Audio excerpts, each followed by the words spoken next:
तो दोस्तों स्वागत है टेक्निकल ग्यासुद्दीन यूट्यूब चैनल पे। आज हम आप लोगों को बताने जा रहा हूँ एसबीआई स्कॉलरशिप के बारे में 2025 में, जिसमें आप लोगों को मिल सकता है 20 लाख तक का एसबीआई स्कॉलरशिप अमाउंट। तो चलिए वीडियो में स्टार्ट करते हैं और आप लोगों को बताते हैं। Hello guys, welcome back to micro online service Asta. दोस्तों आप सभी का बहुत बहुत स्वागत है। आज की इस वीडियो में हम बात करने वाले हैं एसबीआई आशा स्कॉलरशिप के बारे में। एक ऐसा प्लेटफॉर्म, एक ऐसा प्रोग्राम जिसमें पूरे भारत के स्टूडेंट सभी फॉर्म भर सकते हैं और इसमें ना तो कोई वीडियो वेरिफिकेशन होगा, ना ही आपकी कोई डॉक्यूमेंट्री को सिलेक्ट किया जाएगा। अलग से आपको कुछ करने की जरूरत नहीं, डायरेक्ट आपका जो है सिलेक्शन होता है। अब इसकी पूरी जानकारी XYZ में आपको बताने वाला हूं। एसबीआई प्लेटिनम जुबली आशा स्कॉलरशिप प्रोग्राम, यहाँ पर आपका 9th क्लास से लेकर के तो पोस्ट ग्रेजुएशन तक के स्टूडेंट इसमें फॉर्म भर सकते हैं और आपको यहाँ पर ज़्यादातर 20 लाख रुपए तक की स्कॉलरशिप का बेनिफिट मिलेगा। अब एक एक करके पूरी जानकारी को मैं स्पष्ट करने वाला हूं, तो यहाँ पर आपको थोड़ा सा ध्यान देना है। एक एक जानकारी को आपको समझ लेना। देखिए यहाँ पर सबसे पहले समझ लेना आपको, अगर आप स्कूल के विद्यार्थी हैं, स्कूल में पढ़ने वाले विद्यार्थी हैं, तो यहाँ पर आपको स्कूल वाले जो विद्यार्थी उनको 15,000 रुपए तक का बेनिफिट मिलेगा। लेकिन इसमें जो टर्म्स एंड कंडीशंस आप लोगों के लिए, स्कूल वालों के लिए दी गई है, वो आपको समझ लेना। जैसे आप व्यू के ऊपर क्लिक करते हैं तो यहाँ पर आपकी पात्रता पूरी आपके सामने देखने को मिल जाएगी। यहाँ पर आप 9th क्लास से लेकर के तो 12th क्लास तक के बच्चे हैं तो आप फॉर्म भर सकते हैं, कोई दिक्कत नहीं। यहाँ पर लास्ट एग्जाम, जो भी आपके लास्ट एग्जाम, जैसे आप 9th में आप अगर पढ़ रहे हैं तो 8th क्लास में आपका 75% से ऊपर होना चाहिए तो आप फॉर्म भरेंगे। अब इसके बाद में यहां पर देखेंगे आपकी जो बेनिफिट्स, कौन कौन से बच्चों को क्या क्या राहत मिलती है, वो आपको समझ लेना है। अगर आप ST SC के बच्चे हैं तो आपको 67.50 आप इस प्रकार से आप अपना, अगर आपका वो है परसेंटेज है तो आप अप्लाई कर सकते हैं। अगर CGPA की बात करें तो CGPA में 6.30 अगर CGPA है तो आप यहां पर अप्लाई करेंगे। यहां पर 50% स्लॉट आपका गर्ल्स कैंडिडेट के लिए रिजर्व रहता है, ठीक है। ये रिजर्वेशन अलग से दिया गया है। इसमें 50% रिजर्वेशन ST SC कोटे को दिया जाता है, इसमें 25% SC के लिए, 25% ST के लिए। तो इस प्रकार से ये रिजर्वेशन देख सकते हैं। आपके पास बैंक पासबुक SBI की होनी चाहिए तो आप यहां पर अप्लाई करेंगे। 15,000 रुपए तक का आपको बेनिफिट मिलेगा। वाले स्टूडेंट हैं जो अभी आप ग्रेजुएशन कर रहे हैं, जिसमें आप first year, second year, final year कोई से भी ईयर में हो, तो आप यहां पर सालाना इस स्कॉलरशिप को भर सकते हैं। सालाना आप यहां पर पूरा इसका बेनिफिट ले सकते हैं। देखिए यहां पर अंडर ग्रेजुएशन स्कॉलरशिप, यहां पर आपको मिलेगा 75,000, मतलब 75,000 रुपए तक की स्कॉलरशिप आपको दी जाएगी। 15 नवंबर अभी लास्ट डेट है, हो सकता है आगे भी बढ़ जाए, अभी कुछ नहीं बोल सकते हैं। यहाँ पर व्यू डिटेल, इसके ऊपर जैसे आप यहाँ पर क्लिक करते हैं तो आपके सामने इसकी भी क्राइटेरिया पूरा आपको समझ लेना है। यहाँ पर देखेंगे सेम वही मैंने अभी जो लास्ट उसमें बताया था, सेम उसी प्रकार से रहेगा। लगभग आपका 7 पॉइंट में अगर CGPA है तो आप अप्लाई करेंगे। इसके लिए काफी लोगों ने मुझे लास्ट वीडियो पर कमेंट भी किया था। और अगर 75% से ऊपर आपका अगर आप आते हैं तो आपका जो है मार्क्स होना चाहिए। लेकिन इसमें यहां पर ST SC के लिए थोड़ा सा अलग दिया है। ST SC के कैंडिडेट हैं तो 67.50 का आपके पास परसेंटेज होना चाहिए। CGPA अगर आप में CGPA में आप आते हैं तो यहां पर 6.30 CGPA होना चाहिए तो आप अप्लाई करेंगे। रिजर्व कैटेगरी की बात करें तो यहां पर रिजर्वेशन 50% सीट आपकी रिजर्वेशन रहती है गर्ल्स कैंडिडेट के लिए। गर्ल्स कैंडिडेट को सबसे ज्यादा इसमें बेनिफिट मिलेगा। बात करते हैं 50% यहां पर आरक्षण ST SC को मिलेगा, 25% SC और 25% ST को। तो इस प्रकार से यहां पर आप बेनिफिट्स ले सकते हैं। और इसके बाद में थोड़ा सा नीचे आएंगे तो यहां पर इसमें आपके सामने और भी जानकारियां दी गई है। यहां पर कुल बेनिफिट्स की बात करें तो इसमें 75,000, 75,000 रुपीज तक आपको मिलेगा, ठीक है। अगर आप ग्रेजुएशन स्टूडेंट है तो यहां पर आपके सामने कौन कौन से डॉक्यूमेंट की आपको सबसे ज्यादा जरूरत लगने वाली है वो देख लेना है। मार्कशीट आपके पास होनी चाहिए, प्रीवियस लास्ट एग्जाम की मार्कशीट। अगर आपका ग्रेजुएशन है तो आपका 12th की मार्कशीट आपको यहां पर अपलोड करना रहेगा। 10th और 12th दोनों ही लगता है उसमें। तो यहां पर देखेंगे आइडेंटिटी प्रूफ आपके पास होना चाहिए। करंट ईयर की आपके पास फी स्लिप होनी चाहिए। यहाँ पर प्रूफ ऑफ एडमिशन की बात करें तो प्रूफ ऑफ एडमिशन आपके पास होना चाहिए। इन तीनों कंडीशन में से कुछ भी आप लगा सकते हो। यहाँ पर देख सकते हैं बैंक आपकी जो है बैंक पासबुक होना चाहिए।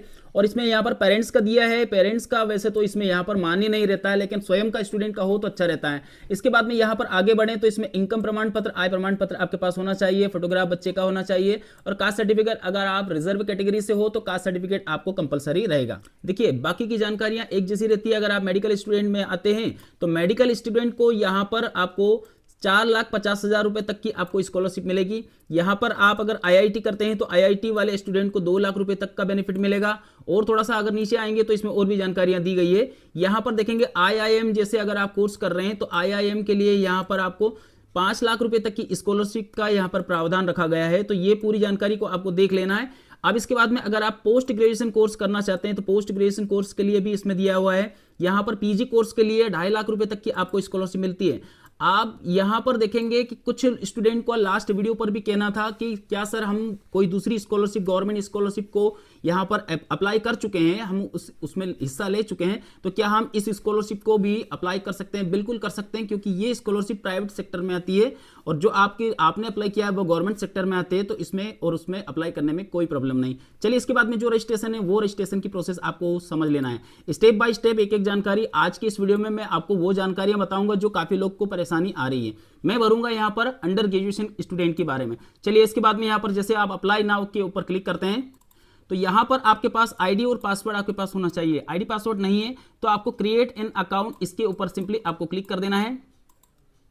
अब जैसे क्रिएट अकाउंट के ऊपर आप क्लिक करते हैं तो एक एक जानकारी आपको बनना रहेगा। आपका नाम, लास्ट नेम क्या है, Gmail ID, mobile number, password आपको बनाना रहेगा। आपका नाम जो भी है ram@123 इस प्रकार से आप बना सकते हैं। दोनों जगह आपको पासवर्ड फिल करेंगे। इसके बाद एग्री वाले ऑप्शन के ऊपर क्लिक करेंगे, यहाँ पर साइन अप कर लेना है। देखिए यहाँ पर जैसे आपने प्रोसेस किया तो प्रोसेस करने के बाद में एक मोबाइल पर एक ओटीपी आएगा, उस ओटीपी को आपको यहाँ पर सबमिट कर देना है। उसके बाद में आपको यहाँ पर सबमिट वाले बटन के ऊपर क्लिक कर देना है। यहाँ पर सबमिट करने के बाद में आपके सामने इस प्रकार का इंटरफेस आएगा। सबसे पहले आप अपना जो भी जेंडर है उस जेंडर को आपको यहाँ पर सेलेक्ट कर लेना है। ये ऑल इंडिया के लिए स्कॉलरशिप है तो आप अपना यहाँ पर सबसे पहले आपका जो भी स्टेट लगता है उसे आपको सेलेक्ट कर लेना है। सबसे ज्यादा प्रॉब्लम यहाँ आती है, देखिए यहाँ बड़ा थोड़ा सा गौर से समझ लेना है, आपको थोड़ा शांति से यहाँ पर थोड़ा समझ लेना है। यहाँ पर सबसे ज्यादा प्रॉब्लम आती है जब आप रजिस्ट्रेशन करते हो ना, जो एग्जाम पास आउट होकर आए हैं वो दिखाना है। यहाँ पर आपने 12वीं पास किया है, ग्रेजुएशन के लिए इंटर हो रहे हो तो यहाँ पर आपको 12वीं पास दिखाना है। अगर आपने ग्रेजुएशन करके आप पोस्ट ग्रेजुएशन कर रहे हो, प्रेजेंट क्लास आपका पोस्ट ग्रेजुएशन है तो आपको यहाँ पर ग्रेजुएशन दिखाना होगा। तो ये जो प्रोसेस है मैं जो बता रहा हूँ ये आपको बहुत इंपॉर्टेंट है। आप यहाँ से अंदर जाओगे तब आपको दिक्कत आएगी। तो यहाँ पर जैसे हम ग्रेजुएशन के लिए कर रहे हैं तो ग्रेजुएशन में हम क्या करेंगे, यहाँ पर 12th पास किया हमने, ठीक है। जो भी लैंग्वेजेस को आप यहाँ पर जानते हो उसे आपको यहाँ पर अप्लाई कर देना है। इसके बाद में आप डिसेबिलिटी में आते हो तो यस करें, नहीं तो इसे नो करके छोड़ देना और इसे अपडेट कर लेना है। अब सारी जानकारी आपकी अपडेट होने के बाद में आपके सामने इस प्रकार का इंटरफेस आएगा। अब वापस से जो फॉर्म भर रहे हैं, जैसे ग्रेजुएशन लेवल का भर रहे हैं तो यहाँ पर अप्लाई नाउ वाले ऑप्शन के ऊपर क्लिक करेंगे। जैसे हम इसके ऊपर क्लिक करते हैं तो अब यहाँ पर आपसे कुछ और जानकारी पूछी जाती है कि आपका जो स्कॉलरशिप का मेन जो पोर्टल रहता है वो आपके सामने ओपन होगा। यहाँ पर देखेंगे कि आप कौन से फॉर्म उसमें भरना चाहते हो। आप स्कूल के लिए, ग्रेजुएशन के लिए, पोस्ट ग्रेजुएशन के लिए, मेडिकल, आईआईटी, आईआईएम, जो भी आपका कोर्स है यहाँ पर उसकी क्राइटेरिया पूरा सब कुछ मिल जाएगा। यहाँ पर देख सकते हो आप। तो यहाँ पर देखेंगे इन सारी जानकारियों में अगर मान लो जैसे हमने यहाँ पर यूजी, हम ग्रेजुएशन कोर्स के लिए अप्लाई कर रहे हैं तो यहाँ पर यूजी वाले ऑप्शन के ऊपर क्लिक करेंगे, अप्लाई वाले ऑप्शन के ऊपर क्लिक करेंगे। यहां से आपका जो फॉर्म है वो स्टार्ट होगा तो आपको यहां पर स्टार्ट एप्लीकेशन के ऊपर क्लिक करना होगा। जैसे आप यहां पर स्टार्ट एप्लीकेशन के ऊपर क्लिक करते हैं तो आपके सामने एक और नया इंटरफेस ओपन हो जाएगा। यहां पर आपका नाम वगैरह सब कुछ आपको देखने को मिल जाएगा। यहां पर आप यहां पर स्टार्ट एप्लीकेशन करते हैं तो स्टार्ट एप्लीकेशन करने के बाद में यहां पर आपसे पूछा जाता है आपके आधार कार्ड को वेरिफिकेशन करने के लिए। सबसे पहले अपना आधार कार्ड को वेरीफाई करना रहेगा तो यहां पर आपको क्लिक करना रहेगा। यहां पर आप देखेंगे आधार कार्ड नंबर डालेंगे, 12 अंक का आधार कार्ड नंबर को आपको इंटर कर देना है। इसके बाद में आपको नेक्स्ट बटन के ऊपर क्लिक कर देना है। आधार कार्ड को वेरीफाई करने के बाद में आपके पास एक पिन नंबर आपको डालना रहेगा। पिन नंबर आपके मोबाइल का लास्ट डिजिट आपको डाल देना है। लास्ट डिजिट डालने के बाद जैसे सबमिट करेंगे तो आपका वेरीफाई आधार कार्ड जो है वेरीफाई हो जाएगा। इसके बाद आपको जीमेल वेरीफाई करना रहेगा। देखिए जीमेल वेरीफाई करने के बाद में जैसे आप यहाँ पर वेरिफिकेशन दोनों कंप्लीट कर लेते हैं, आधार और जीमेल, इसके बाद में यहाँ पर पर्सनल डिटेल आपको भरना रहेगा। यहाँ पर आपका नाम, लास्ट नेम क्या है, जीमेल आईडी क्या है, इसके बाद mobile number, alternate mobile number आपकी फैमिली में से किसी का दे सकते हो, कोई दिक्कत नहीं। यहाँ पर आपका जो व्हाट्सअप नंबर है व्हाट्सअप नंबर आपको यहाँ पर डाल देना है। इसके बाद में यहाँ पर आपकी जन्म तारीख, जेंडर जो भी है, इसके बाद में कैटेगरी क्या है ये आपको सारी जानकारी बता देना। आधार वेरीफाई होने के बाद आपको यहाँ पर वेरीफाई आधार मिलेगा। आपके पास अपार आईडी हो तो आप डाल सकते हो, नहीं तो कोई बात नहीं। यहाँ पर देखेंगे इनकम, जो भी आपकी फैमिली इनकम है वो यहाँ पर दिखाना रहेगा। यहाँ पर कोई डिसेबिलिटी हो तो यस करें, नहीं तो इसे छोड़ देना। देखिए अगर आपके माता और पिता दोनों जीवित है तो आपको बोथ पेरेंट अलाइव ये करना है। माता अगर नहीं है तो यहाँ पर पिता अलाइव करना है और इस प्रकार से आपको कर लेना है। अगर आप यहाँ पर माता और पिता को अलाइव करते हैं अलग अलग तो उसमें फिर आपको वहां पर उनका सर्टिफिकेट दिखाना होता है। तो यहाँ पर अगर बोथ अलाइव कर देते हैं वहां सर्टिफिकेट आपको लगाने की जरूरत नहीं होती। यहाँ पर आपको छोड़ करके आपके कितने भाई बहन है वो आपको दिखाना रहेगा, ठीक है। एड्रेस की बात करें तो आपका एड्रेस में जो भी आपका आधार कार्ड में लिखा है वो डालेंगे, स्टेट डिस्ट्रिक्ट कौन सा है, सिटी कौन सा है, पिन कोड क्या लगता है। खुद का घर है तो यहाँ पर ऑन करेंगे, और अगर यहाँ ड्रॉप डाउन करके अगर आप खुद का घर नहीं है और सिर्फ किराए से रह रहे हो तो आप रेंटल कर सकते हो। यहाँ पर अगर इसके ऊपर क्लिक करते हैं तो आपका जो एड्रेस है, परमानेंट एड्रेस और टेम्परेरी एड्रेस दोनों एक जैसे यहाँ पर है, तो यहाँ पर इसके ऊपर टिक मार्क लगाएंगे तो दोनों एड्रेस ऑटोमेटिकली फिल हो जाएगा। इसके बाद में आपको यहाँ पर सेव एंड नेक्स्ट, इसके ऊपर आप क्लिक करेंगे तो ये डेटा आपका जो है वो सेव हो जाएगा। अब यहाँ पर एजुकेशन वाले सेक्शन के ऊपर क्लिक करना रहेगा, तो यहाँ पर पूरी जानकारी आपको समझ लेना। देखिए जैसे आप वहाँ पर जब स्टार्टिंग में आप 12वीं पास करते हैं तो यहाँ पर प्रेजेंट क्लास में आपको ग्रेजुएशन मिलेगा। तो ग्रेजुएशन करने के लिए आपके प्रेजेंट क्लास आपका ग्रेजुएशन है, तो यहाँ पर देखेंगे 10th की जानकारी, यहाँ पर 12th की जानकारी और यहाँ पर ग्रेजुएशन की जानकारी। ये तीनों ही जानकारी को आपको फिलअप करना रहेगा, एक एक करके मैं बता रहा हूँ, तो ये तीनों जानकारी आपको समझ लेना, ताकि आप यहाँ पर शांति से और सुगमता से, शांति से आपको समझ लेना है। ये गलत नहीं होना चाहिए, नहीं तो आपकी स्कॉलरशिप यहीं रुक जाएगी। अब देखिए यहाँ पर आपका 10th की मार्कशीट, सबसे पहले 10th की बात करें तो 10th यहाँ पर पास आउट हुआ। यहाँ पर आपका कौन सा बोर्ड है, बोर्ड आपको सेलेक्ट कर लेना है। इसके बाद में यहाँ पर जो भी आपका जो 12th क्लास आपने प्राइवेट किया है या रेगुलर किया है, जो भी किया है तो वो आपको यहाँ पर दिखा देना, प्राइवेट है या फिर रेगुलर है, ठीक है। इसके बाद में यहाँ पर जो भी आपका स्टेट है वो सेलेक्ट करना रहेगा, डिस्ट्रिक्ट कौन सा है वो सेलेक्ट करना रहेगा, कहाँ से आपने कौन से स्कूल से पास आउट हो वो सेलेक्ट करना रहेगा, कौन सी ईयर में आपने पास आउट किया है वो सेलेक्ट करना रहेगा, जो भी आपका रोल नंबर है वो आपको यहाँ पर दिखा देना है। इसके बाद में कितने नंबर में से कितने नंबर आए, मतलब कितने नंबर आए हैं कितने नंबर में से, तो यहाँ पर जैसे डालते हैं तो आपका परसेंटेज यहाँ पर देखने को मिल जाएगा, सेव कर लेना है। बस इतनी जानकारी आपको करना रहेगा। सेम ऐसे कैसे आपको 12th में करना रहेगा, थोड़ा सा सब्जेक्ट चेंज होता है उसमें। देखिए 12th में भी सेम ऐसा ही रहता है, लेकिन इसमें सिर्फ यहाँ पर एक सब्जेक्ट स्ट्रीम की बात करें तो यहाँ पर स्ट्रीम में physics chemistry biology, physics chemistry maths bio अगर आपके पास है तो ये सेकंड वाला ऑप्शन करेंगे। कॉमर्स हो या फिर आपके पास आर्ट्स वगैरह हो या फिर फिजिक्स केमिस्ट्री मैथ्स हो या फिर अदर हो, इनमें इनके अलावा और कुछ भी हो आपके पास तो आप यहाँ पर अदर वाला ऑप्शन ले सकते हो। तो यहाँ पर देख सकते हैं जो भी आपका सब्जेक्ट है वो आपको चॉइस करना रहेगा। चलिए मैं आपको एक एक जानकारी स्पष्ट कर देता हूँ।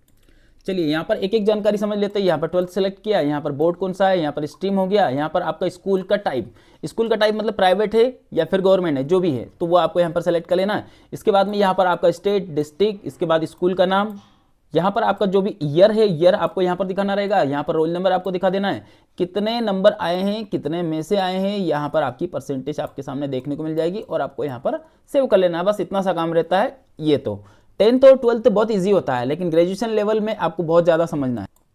देखिए ग्रेजुएशन कोर्स की बात करें, यहाँ पर ग्रेजुएशन कोर्स आपको सेलेक्ट कर लेना, मतलब वो तो ऑटोमेटिक ही रहता है। बात करते हैं यहाँ पर आपका सब्जेक्ट, डिग्री कोर्स में जो आप काम कर रहे हो जो कोर्स है वो आपको यहाँ पर सेलेक्ट करना रहेगा। काफ़ी लोग बोलते हैं कि सर यहाँ पर डिस्टेंस यूनिवर्सिटी वाले जो कोर्स रहते हैं वो भी इसमें इंक्लूड किया जाता है क्या। आपका कोर्स अगर यहाँ नहीं मिल रहा है आपको तो आप यहाँ पर अदर करके यहाँ पर दिखा सकते हो, लेकिन होना चाहिए डिग्री कोर्स भाई। देखिए काफ़ी सारे बच्चों का ये भी कन्फ्यूजन था कि क्या सर हमारा यहाँ पर अगर मान लो डिस्टेंस कोर्स है तो हम क्या यहाँ पर अप्लाई कर सकते हैं।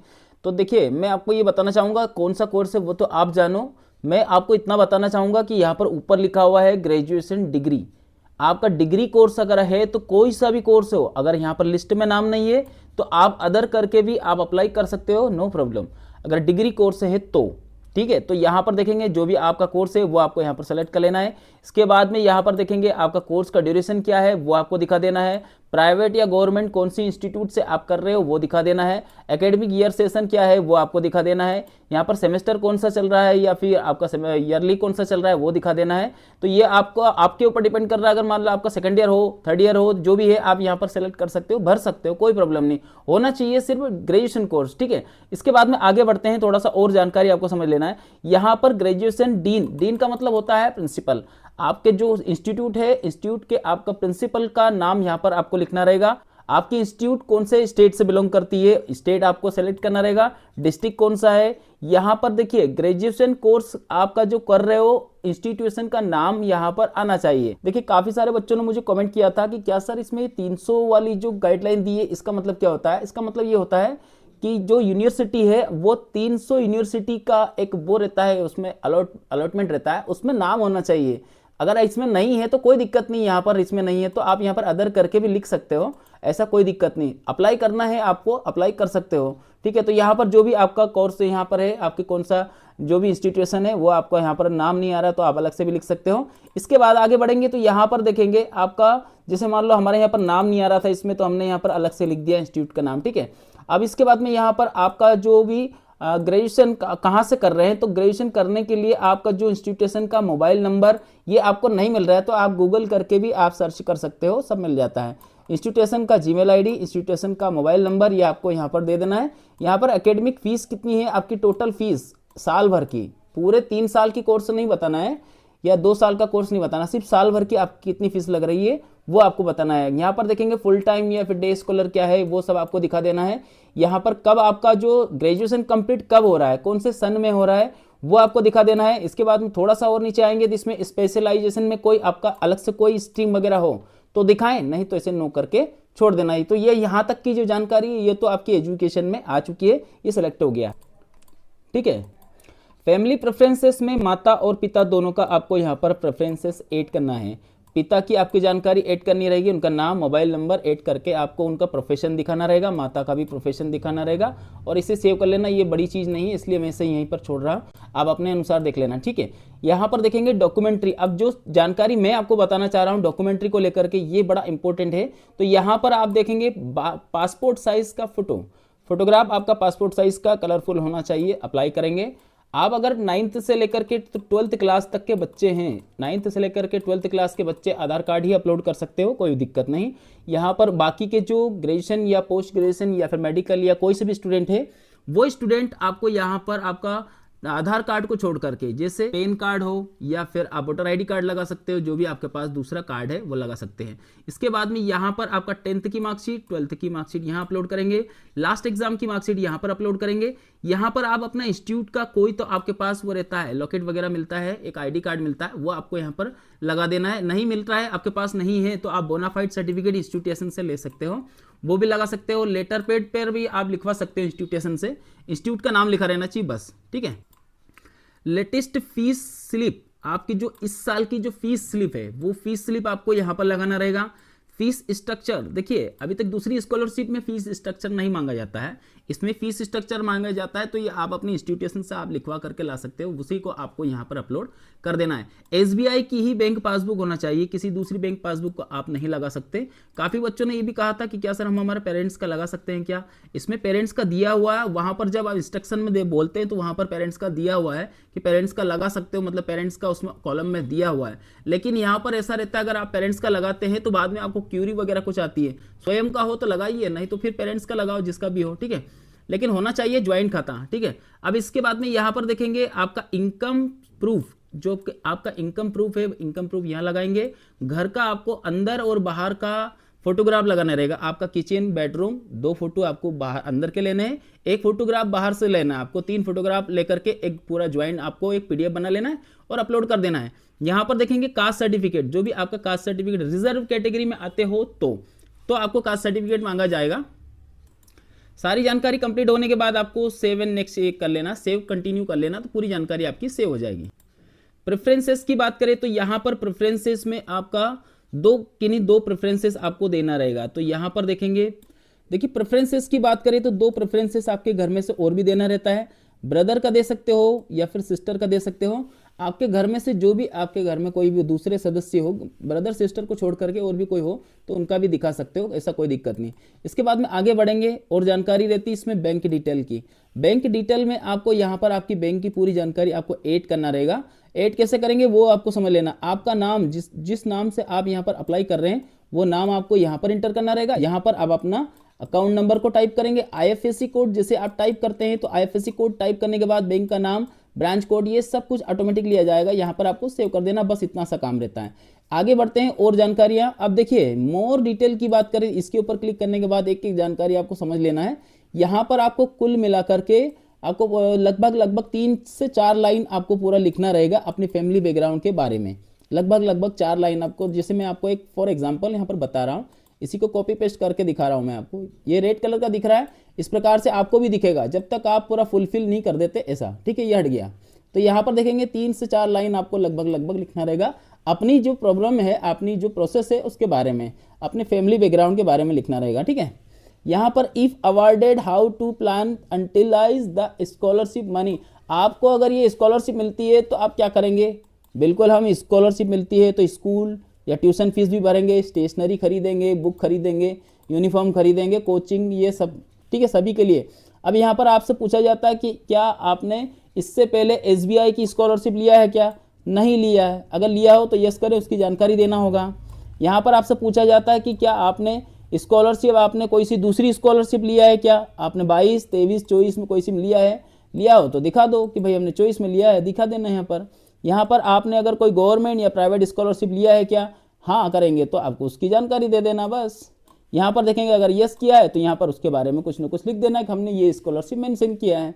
अब इसके बाद में यहाँ पर आपका जो एसबीआई का अकाउंट है, एसबीआई का अकाउंट आपके पास खुद का है क्या? है तो यस करें, नहीं तो नो करें, बस इतना सा आपको देना रहेगा। एसबीआई अकाउंट है आपका तो यहाँ पर उसके बारे में पूरी जानकारी देनी पड़ेगी, नहीं है तो छोड़ देना। अब आपको जो ये स्कॉलरशिप है, इस स्कॉलरशिप के बारे में कहाँ से पता चला है? एनजीओ के से मालूम पड़ा है या सोशल मीडिया से? तो हमें ऑब्वियसली सोशल मीडिया से ही पता चला है। हम सोशल मीडिया के ऊपर क्लिक करेंगे, यहाँ पर इसे सेव एंड कंटिन्यू कर देंगे। इन सभी ऑप्शन के ऊपर आपको टिक मार्क लगाना रहे क्योंकि ये कंफर्मेशन का रहता है। इन सभी के ऊपर क्लिक लगाने के बाद आपको प्रीव्यू कर लेना, एक मैसेज आएगा, एक ओटीपी आएगा। ओटीपी सबमिट होने के बाद आपका जो फॉर्म है वो कंप्लीट हो जाएगा। इसकी कोई स्लिप नहीं आती, बस लिखा हुआ रहता है कि आपका फॉर्म सबमिट हो जाता है। ठीक है, देखिए पूरा फॉर्म कंप्लीट हो चुका है। अब यहाँ पर आपको सारे जितने भी यहाँ पर चेकबॉक्स इनके ऊपर क्लिक कर देना। प्रीव्यू करेंगे तो प्रीव्यू करने के बाद में सारी जानकारी आपके सामने आ जाएगी। आप चाहें तो इसमें कोई करेक्शन करना हो तो अभी कर सकते हो। कंप्लीट होने के बाद फाइनल आपको सबमिट करना है। देखिए सिक्योरिटी रीजन के कारण से मुझे मजबूरी में ये ब्लर लगाना पड़ता है। ठीक है, कंप्लीट होने के बाद आपको सबमिट कर देना है। जैसे सबमिट करते हैं तो यहाँ पर लिखा रहता है थैंक यू, आपके एप्लीकेशन सबमिट हो चुकी है सक्सेसफुली। तो दोस्तों आज के लिए इतना ही। वीडियो अच्छा लगे तो एक लाइक करके चैनल को सब्सक्राइब करें, वीडियो को लाइक करें। धन्यवाद आप सभी का वीडियो देखने के लिए। आपका दिन शुभ रहे।